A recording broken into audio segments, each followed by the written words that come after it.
During the 2015 to 2016 school year, Team ECE 16.1, also known as the Red Team, was tasked with the creation of a model microgrid. This building would have LEDs for each floor and be controlled by GE's eTerra control software. Along with this, the team created applications for both smartphones and smartwatches. The hope was to show how GE's software can be used in new, developing technologies. You are seeing a time-lapse of the initial construction of the building. Following this, we primarily worked on the circuitry and communication capabilities of our microgrid. You will now hear from the team members as well as the project liaison about the specifics of our project. We're really interested in involving the university, the local universities, to be able to have more exposure to our product as well as have innovative ideas being, pursued by both our company and local university students. This is a good project that incorporates a lot of technology that's like, the watch is something new. Applications is something that utilities could be looking forward to.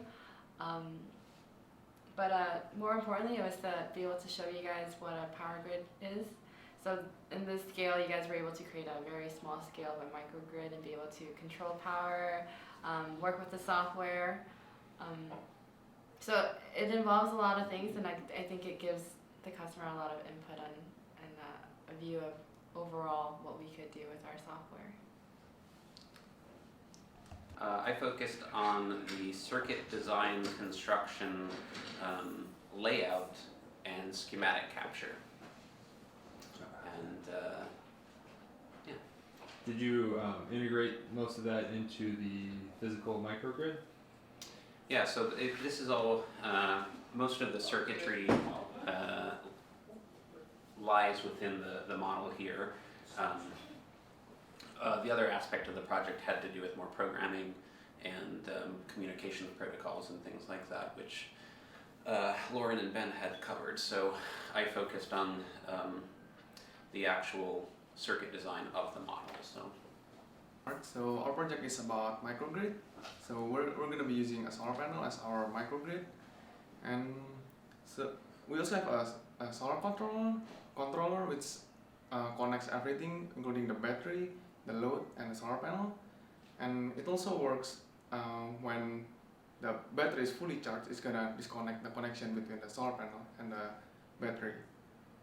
And according to our calculation, the battery gonna last for like around 8 hours if all the LEDs are on. So you did a lot of the testing with the battery and the grid? Yeah, I did some, and I also did some testing with the battery with the grid, and the solar panel. It's gonna take like around 12 hours to fully charge the battery. Right. So we were able to communicate from our microgrid to our Android devices using push notifications. Those were sent over a Google server using GCM.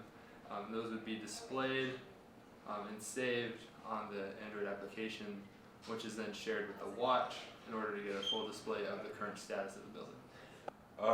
I took the lead in constructing, designing, and assembling the model, and also did a lot of the work on the software that controls the lighting system and also communicates with eTerra control. Summarized here is a diagram of our microgrid. At the center of our project, we have the Raspberry Pi that provides the inputs and outputs of our system. The power is controlled by relays that toggle between grid power and solar power. Our system also has the ability to simulate faults using relays that toggle the status of each floor. We can connect the Raspberry Pi to eTerra control using DMP3 communications. Last of all, we have the Raspberry Pi connected to our Android applications that send status reports to be displayed. Steve will give us a first-hand look at how several of these components were implemented into our project. All right, so I'm just going to take you through the model circuitry and explain exactly what everything is doing, all the different components. So right here we have our two Raspberry Pis, one which is communicating with eTerra control and one which is handling push notifications, which was one of our stretch goals, and that allows us to actually show the status of the floors on the smartwatch and phone. In the center here we have our central hub, and this thing connects the Raspberry Pis to both each other if they're monitoring similar pins, to the relay board here, which is controlling the lights to the model, and then also to the floors over here, so that they can monitor whether the floors are on or off.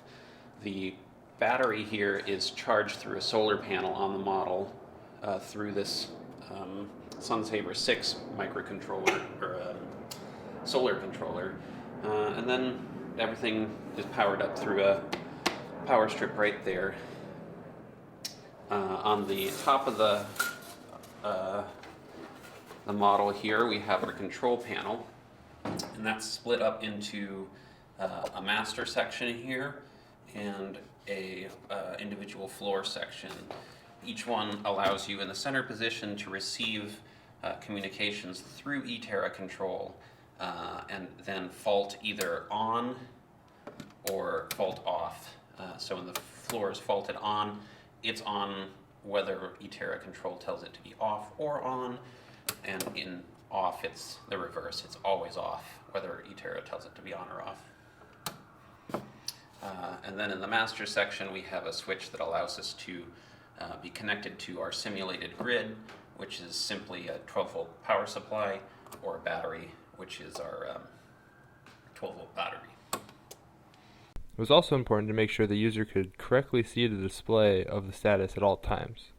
In order to do so, we have applications both on a smartphone and a smartwatch. Here are screen captures of those applications.